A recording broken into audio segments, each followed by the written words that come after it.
Hello friends, welcome back to my channel. मेरा नाम है जागिंद्री। आज हम बात करते हैं एनसीईआरटी 6 क्लास की एनसीईआरटी इतिहास के बारे में। तो इतिहास को हम जानते हैं इन हिंदी में कि तो जैसे एनसीईआरटी का बहुत ज़्यादा रोल है। ये एसएससी, यूपीपी, यूपीएसआई और यूपीएससी जैसे एग्ज़ामों में काफ़ी ज़्यादा आजकल पूछी जा रही है। एनसीईआरटी से काफ़ी क्वेश्चन आते हैं, तो हम पढ़ते हैं एनसीईआरटी। तो एनसीईआरटी की कक्षा 6 की जो एनसीईआरटी बुक है इतिहास की, तो वो है हमारा सबसे पहला चैप्टर आता है हमारा, ये देख सकते हैं आप, कैसे पता करें कब क्या हुआ था। इतिहास जानने के स्रोत, तो कौन सी चीज़ कब घटित हुई थी, कैसे हुआ, कहाँ से हुआ, क्यों हुआ, कहाँ से किस चीज़ की खोज हुई, तो उस चीज़ के बारे में ही हम आज जानते हैं। चलिए हम बात करते हैं अपने चैप्टर के से।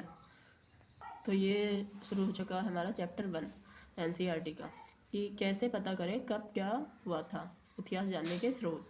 तो सबसे पहले हम बात कर लेते हैं, जैसे कि आप देख ही सकते हैं, परिवार की पुरानी बातें, जैसे हमें हमारे दादा दादी, नाना नानी की बातें से जानते हैं। समाचार पत्र, पत्रिका, टीवी और रेडियो से भी हमें जानकारी मिलती है। सोचो, अगर हमें आज से हजारों वर्ष पहले के लोगों के रहन सहन के बारे में जानना हो तो हम कैसे जान सकते हैं। तो जो हमारे बुजुर्ग दादी दादा हैं, उनसे भी हमें काफ़ी जानकारी मिलती है। तो उसी के बारे में हम बात करते हैं। उस टाइम पे टीवी, रेडियो वगैरह तो होते नहीं थे, इसलिए हमें पुराने लोगों से भी काफ़ी ज़्यादा जानकारी प्राप्त होती है। तो जैसे है हमारा पहला पॉइंट, जैसे आज से हजारों वर्ष पहले के लोगों के बारे में जानने हो तो उनके बारे में हमें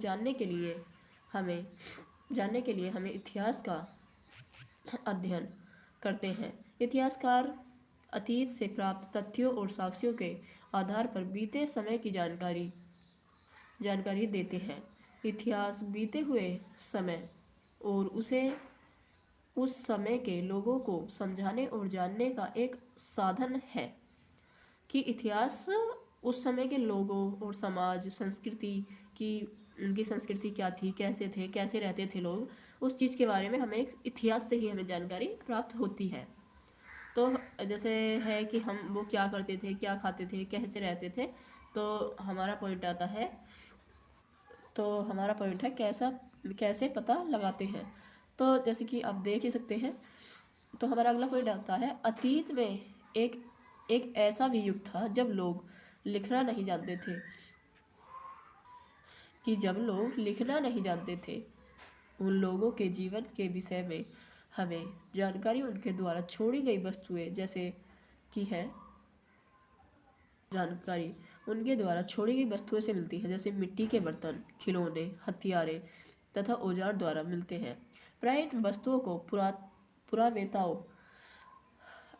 पुरावेताओं जमीन के अंदर से खोदकर प्राप्त करते हैं। ये वस्तुएं इतिहास जानकारी के लिए अत्यंत महत्वपूर्ण होती हैं। उपलब्ध सामग्री के आधार पर इतिहासकारों ने अतीत को 3 भागों में बांटा है, जो इस प्रकार है। वह समय जिसके लिए कोई भी लिखित सामग्री उपलब्ध नहीं है, जैसे पूर्व प्राकृतिक ऐतिहासिक काल कहलाता है, और वह समय जिससे संबंधित लिखित साक्ष्य प्राप्त होते हैं किंतु उसे पढ़ा नहीं जा सकता है, उसे ऐतिहासिक काल कहते हैं। और इसी प्रकार से काल समय के विषय में लिखित सामग्री से जानकारी मिलती है एवं उसे पढ़ा भी जा सकता है, और उस काल समय को ऐतिहासिक काल कहते हैं। तो एक जो पॉइंट है हमारा बहुत महत्वपूर्ण, प्राचीन काल के मानव द्वारा प्रयोग में लाई वस्तुओं, निर्मित मंदिरों एवं इमारतों आदि के अवशेषों का अध्ययन पुरातत्व कहलाता है। इनका अध्ययन करने वाले पुरातत्ववेत्ता कहलाते हैं।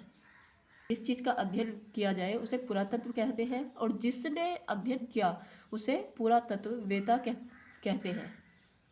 तो चलिए आगे बात करते हैं हम अपने अगले पॉइंट का। हमें प्राचीन काल से क्या क्या प्राप्त हुआ।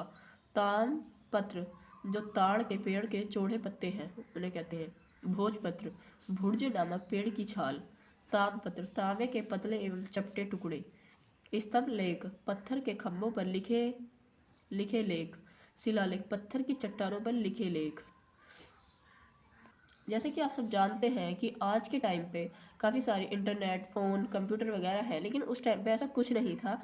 अगर किसी की याद में कुछ लिखना था तो वो पत्थरों पे ही लिखवाया जाता था, जिन्हें स्तंभलेख या शिलालेख कहते थे। पत्थरों पे ही लिखा जाता था। तो आगे बात करते हैं हम, ये है प्राचीन काल में मानव ने जब लिखना शुरू किया तब उसे कागज का ज्ञान नहीं था। वह अपने लेखों को ताम जब मानव ने लिखना प्रारंभ किया तो उसे कागज का अध्ययन नहीं था, तो उसने ताम्रपत्र, भोजपत्र, ताम्रपत्र पर लिखना शुरू किया था।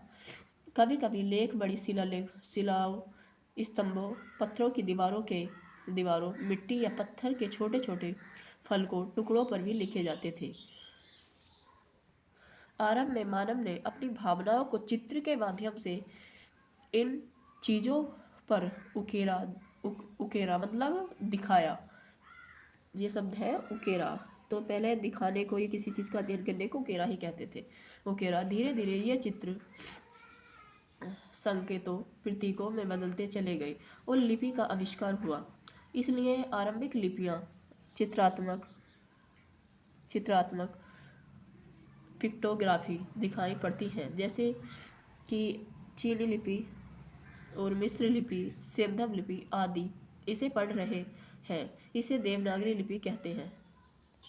प्राचीन इतिहास के विषय में हमें जानकारी तत्कालिक लेखकों से भी प्राप्त होती है। इतिहास को जानने के स्रोत साधन इस प्रकार हैं। अब आता है हमारा पुरातात्विक स्रोत। इसमें आते हैं हमारे अभिलेख। यह अशोक के रोमिन देही अभिलेख का अंश है, जो लुम्बानी नेपाल से प्राप्त हुआ है। इस अभिलेख में अशोक ने यह घोषणा की है कि लुम्बानी में उपज का 8वां भाग कर के रूप में लिया जाएगा। अशोक के अभिलेख पत्थर पर उत्कीर्ण होने के कारण महत्वपूर्ण ऐतिहासिक स्रोत हैं। तो आगे हम बात करते हैं, ये जो आप देख रहे हैं ये अशोक के बनाए हुए अभिलेख है, जो कि पत्थर पे लिखे गए। देवनागरी लिपि अभिलेखों से आप क्या जान सकते हैं? तो सिक्के एवं मोहरों का उपयोग हमारा देवनागरी और ब्रह्म लिपि में ही किया गया था। सिक्के एवं मोहरे प्राप्त सिक्कों से तात्कालिक शासक का नाम तथा उसके समय का पता चलता है। सिक्के की बनावट से उस समय की कला तथा सिक्कों की धातु से आर्थिक स्थिति की जानकारी प्राप्त होती थी। जो आप देख सकते हैं ये है अशोक के द्वारा बनाया गया सिक्का। उस टाइम पे ये इस टाइप का सिक्का चलता था। और आगे हम बात करते हैं गुप्त शासक कुमारगुप्त प्रथम को इस सिक्के पर घुड़सवारी करते हुए दिखाया गया था। जो ये आप देख रहे हैं तो ये है गुप्त शासक कुमारगुप्त प्रथम, गुप्त काल का शासक कुमारगुप्त प्रथम, जो एक घोड़े पे सवारी करते हुए दिखाया गया है, जिससे हम कह सकते हैं कि वह एक अच्छा घुड़सवार थे। इस प्रकार सिक्के इतिहास लेखन में महत्वपूर्ण योगदान देते हैं। इस सिक्के को देखकर आप और क्या बता सकते हैं, ये आप सोचिए खुद। और आगे की हम बात करते हैं तो याद आती है हमारी हड़प्पा सभ्यता। तो हड़प्पा कालीन मोहरे मेसोपोटामिया से मिली है। ये है मोहर हड़प्पा सभ्यता की, जो मेसोपोटामिया से मिली है। तो इससे ज्ञात होता है कि हड़प्पा वासियों का व्यवहार मेसोपोटामिया इराक से होता था। धोलावीर हड़प्पा सभ्यता का एक पूरा स्थल गुजरात में स्थित है। यहाँ से हड़प्पा कालीन नगर निर्माण योजना, जल निवास प्रबंधन आदि के साक्ष्य प्राप्त हुए हैं हमें। आगे बात करते हैं हम सारनाथ स्तूप। जो ये आप देख रहे हैं ये है हमारा सारनाथ। करते हैं अपने अगले पॉइंट सारनाथ स्तूप के बारे में। जो ये आप देख सकते हैं ये है हमारा सारनाथ स्तूप।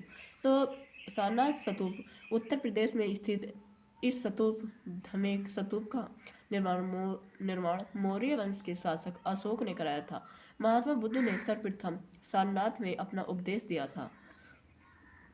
साहित्य स्रोत इसके क्या है? तो ताड़पत्र, भोजपत्र, ताम्रपत्र, चमड़े एवं लकड़ी के पट्टों पर लिखित लेखों के साथ साथ कुछ साहित्यकार ग्रंथों से भी हमें लोगों के रहन सहन, विचार, खान पान इत्यादि के बारे में जानकारी प्राप्त होती है। जैसे आप देख सकते हैं पुस्तकों के नाम, लेखक के नाम, काल, विधि।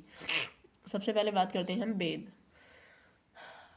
तो वेद में वैदिक कालीन विकास का विवरण दिया है। रामायण एवं महाभारत जो वाल्मीकि एवं वेद व्यास द्वारा लिखी गई है। तो हमारी एक बुक है इंडिका, जो हर एक एग्जाम में पूछी जाती है। ये बुक मैग्नेस्थीज की है, जो यूनानी राजदूत था। चंद्रगुप्त मौर्य कालीन समाज की झलक के रूप में बताया जाता है इसे कि यह चंद्रगुप्त का दरबारी कवि था।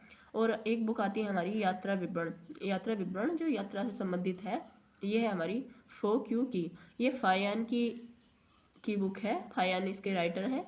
और ये एक चीनी यात्री था जो गुप्त काल से संबंधित था। ये गुप्त काल चंद्रगुप्त मौर्य के काल में ही भारत आया था। और दूसरी बुक है हमारी सी यू की, ये है सेवन त्यांग हेन सोंग की बुक। ये भी एक चीनी यात्री था जो हर्षवर्धन के शासनकाल इतिहास। इन्हीं स्रोतों के अतीत की कृषि, पशुपालन, कारागार, शिल्प का धंधे, व्यापार, नाप तोल, लेन देन आदि कर के आधार पर आर्थिक स्थितियों का वर्णन करते हैं।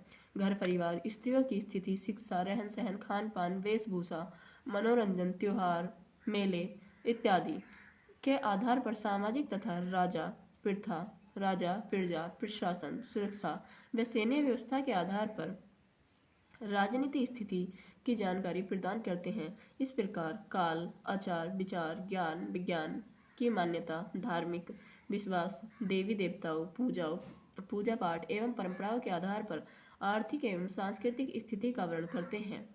और अगला पॉइंट आता है हमारा इतिहास हमें मानव की संस्कृति, उनके धर्म और उनकी सामाजिक व्यवस्था को जानने और समझने में सहायता करता है। इतिहास का अध्ययन अतीत की घटनाओं से वर्तमान और भविष्य के लिए सबक लेना सिखाता है। इतिहास में हमें यह भी सिखाता है कि हम उन बातों का अनुसरण कैसे करें जिनमें समरसता और शांति को बढ़ावा मिल सके। तो अगला पॉइंट है हमारा कौन पहले और कौन बाद में, कि कौन सी चीज़ पहले घटित हो चुकी है और कौन सी बाद में हुई। तो जब पुरातत्वविद किसी स्थान की खुदाई करते हैं तो वे कैसे समझते हैं कि कौन से स्तंभ पहले हैं और कौन से बाद में। तो इस चित्र को देखिए, जैसे ये देख सकते हैं आप, लेयर 1 2 3 4। तो ऐसे ही आगे की जानकारी मिलती है। तो किसी भी पुरातत्व में कई बस्तियों के अवशेष मिल सकते हैं। आमतौर पर लोग किसी भी पुरास्थल में कई बस्तियों के अवशेष मिल सकते हैं। आमतौर पर लोग जहाँ रहते हैं घर टूटने पर दोबारा वही घर बना लेते हैं। टूटे फूटे सामान और कूड़ा करकट भी घरों के आसपास जमा होते रहते हैं। इन कारणों से बस्ती की जमीन धीरे धीरे ऊंची होती रहती है और सैकड़ों साल के बाद वहाँ एक टीले का रूप ले लेती है। इसलिए जब टीले की खुदाई की जाती है तो उसका सबसे निचला स्तर सबसे पुराना होता है और उसके बाद के स्तर बाद के युगों के होते हैं। ऐसा ही हमारा एक पॉइंट आता है इतिहास में तिथियाँ। इतिहास में कुछ तिथियाँ ईसा पूर्व में होती है और कुछ ईसवी में। ईसा पूर्व का तात्पर्य है ईसा मसीहा, ईसाई धर्म के प्रवर्तक के जन्म से पहले का समय। इसे अंग्रेजी में वीसी अर्थात बिफोर क्राइस्ट लिखते हैं। इसी प्रकार ईसवी को अंग्रेजी में ईडी लिखा जाता है। एडी लैटिन भाषा के दो शब्द एनो डोमिन से बना है। एडी का मतलब है ईसा मसीहा के जन्म का वर्ष, अर्थात ईसा मसीहा के जन्म के बाद की तिथियों में हमें ईसवी या एडी का प्रयोग करते हैं। अभिलेख पत्थर अथवा धातु जैसे कठोर स्तर पर उत्कीर्ण किए गए लेख थे। स्तूप का शाब्दिक अर्थ एक टीला। प्राय सभी स्तूपों के अंदर एक डिब्बे में महात्मा बुद्ध या उनके अनुयायियों के शरीरों के अवशेष जैसे दांत, हड्डी, राख या उनके द्वारा प्रयोग में लाई गई सामग्री, पदार्थ अथवा सिक्के रखे रहते हैं। पुरास्थल वह स्थान जहाँ की खुदाई से औजार, बर्तन और इमारतों के अवशेष मिलते हैं। पुरास्थल जल स्रोतों जैसे नदी, तालाब, झील में समुद्रों के किनारे पाए जाते हैं। तो इससे हमारा क्वेश्चन ये है कि इससे हमारे क्वेश्चन किस टाइप के बन सकते हैं। तो हमारे क्वेश्चन बन सकते हैं, महाभारत विश्व का सबसे बड़ा काव्य क्या है? अलेक्जेंडर कनिंघम को भारतीय पुरातत्व विभाग का जन्मदाता माना जाता है, ये क्या है? और हमारे लेकिन आगे के क्वेश्चनों की बात करें हम तो आते हैं हमारे प्राचीन काल के मानव किस पर अपने अभिलेख लिखते थे। तो जैसे ताम्रपत्र पर लिखते थे, और आते हैं हमारे भोजपत्र पर लिखते थे, स्तंभ लेख, शिलालेख इत्यादि। और आगे अगर पूछेगा क्वेश्चन तो पाठ में अनेक सम्राट अशोक के किस अभिलेख के बारे में जानना चाहते हैं? मैग्निस्थीज की पुस्तक का क्या नाम है, जो इंडिका है, आप पढ़ चुके हैं। इतिहास जानने के प्राथमिक व साहित्यिक साधने सिरतों के बारे में वर्णन कीजिए। तो ऐसे ही क्वेश्चन आपसे बन सकते हैं। आई होप कि आपको वीडियो पसंद आई हो। अगर पसंद आई हो तो कमेंट ज़रूर करना। अगर आपका कोई भी डाउट या क्वेश्चन है तो आप कमेंट्स बॉक्स में ज़रूर बताना। अगर आप कुछ पूछना चाहते हैं तो उसका रिप्लाई मैं ज़रूर करी होंगी। Okay, tata bye bye.